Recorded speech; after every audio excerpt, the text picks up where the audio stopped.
El Salvador used to be one of the most violent places on earth. Not just dangerous or high crime, but something closer to a war zone. In 2015, the country recorded 106 murders per 100,000 people, a level of violence higher than many active armed conflicts at the time. Gangs were not simply criminal groups operating on the margins of society. They effectively functioned as the state itself.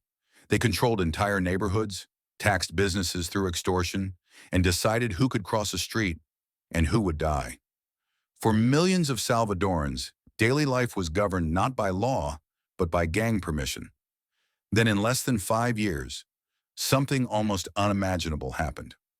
By 2024, El Salvador's homicide rate had fallen to 1.9 per 100,000 people, lower than the United States, lower than Canada, making it the safest country in the Western Hemisphere. This transformation did not happen because of democratic reform, and it did not come from social programs. It happened because one leader chose to break the rules that had failed for decades. Why El Salvador was so violent? To understand Nayib Bukele, you first need to understand what he inherited. When the Salvadoran Civil War ended in 1992, the country was exhausted. The army was demobilized, institutions were weak, and the state struggled to assert authority. At the same time, thousands of Salvadorans deported from the United States brought something back with them. Organized street gangs forged in Los Angeles. Groups like MS-13 and Barrio 18 arrived in a country that lacked the institutional strength to control them. As the state retreated, gangs filled the vacuum. For nearly 30 years, they operated as a parallel government. They enforced borders between neighborhoods, collected extortion known as la renta, and dictated the rules of daily life. Successive governments responded with mano dura, or iron fist policing. Mass arrests were carried out based on tattoos rather than evidence, with little due process. The strategy failed. Prisons became gang universities instead of deterrents, allowing street gangs to evolve into national criminal hierarchies. In 2012, the government attempted a truce through secret negotiations. Murders temporarily dropped, but the gangs used the pause to rearm and reorganize. When the truce collapsed in 2015, violence exploded to record levels. By 2019, Salvadorans were not just angry. They were traumatized and ready to trade freedom for safety.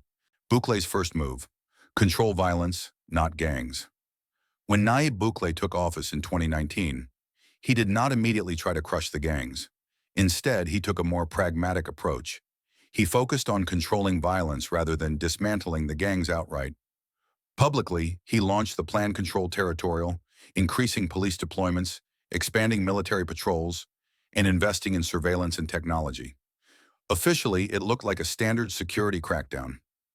Behind the scenes, however, something else was happening. Government officials entered maximum security prisons and met with gang leadership, known as the Ranfla Nacional. The deal was straightforward: reduce murders in exchange for better prison conditions, no mixing of rival gangs, and, most critically, no extraditions to the United States. The result was immediate. Homicide rates collapsed. Bukele's popularity soared. This was not idealism. It was time buying.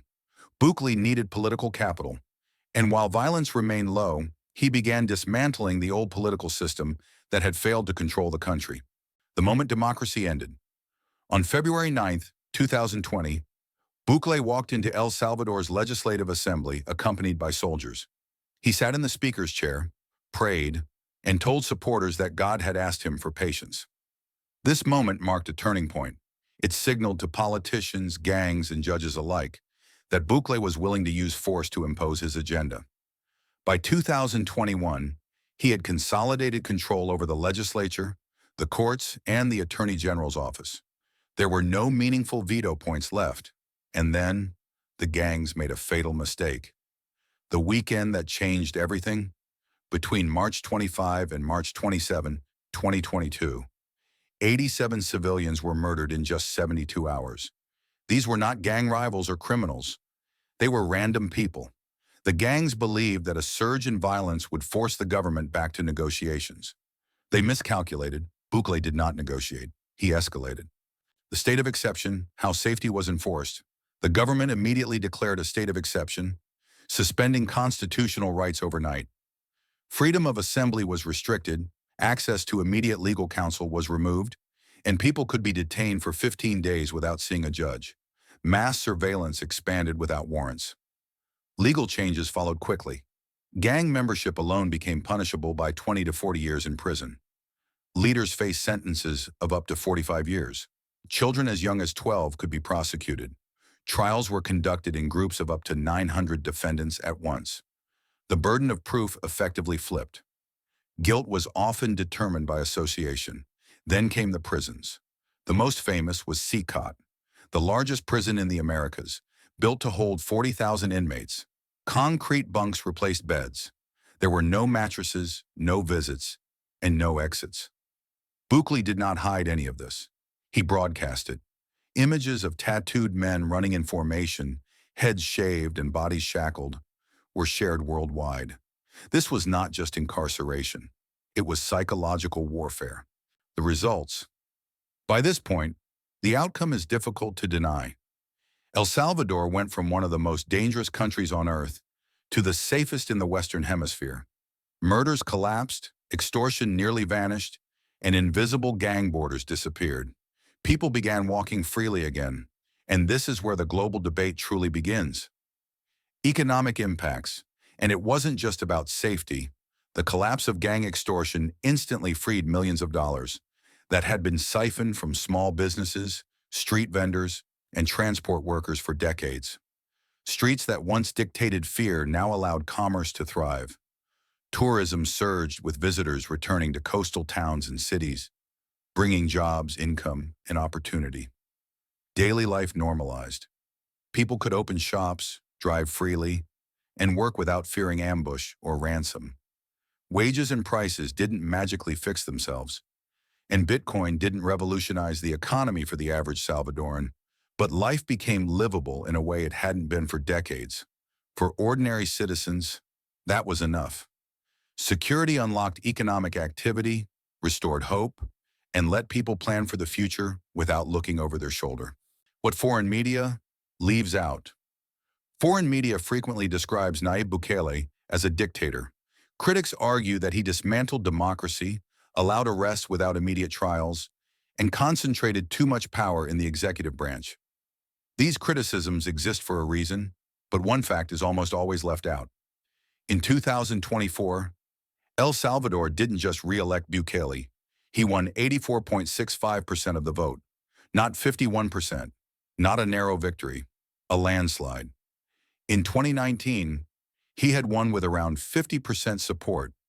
5 years later, after mass arrests, emergency laws, and the harshest anti-gang crackdown in the region, his approval did not collapse. It exploded. That is not what happens when people feel oppressed. That is what happens when people finally feel safe. Why Salvadorans chose him. This is what most outsiders fail to understand. For ordinary Salvadorans, democracy meant little if their children could not walk safely to school. Free elections felt meaningless if gangs controlled the streets. Courts offered no comfort when extortion determined whether a business survived. People did not vote for ideology. They voted for security, and in their eyes, Bukele delivered. For the first time in decades, parents sleep without fear. Neighborhoods now belong to civilians instead of gangs. The real question. So the real question is not whether the end justified the means. The real question is, who gets to decide? Is it international media and foreign NGOs, or is it the people who lived under gang rule for decades? Because the people of El Salvador have already answered that question, clearly, decisively, and louder the second time.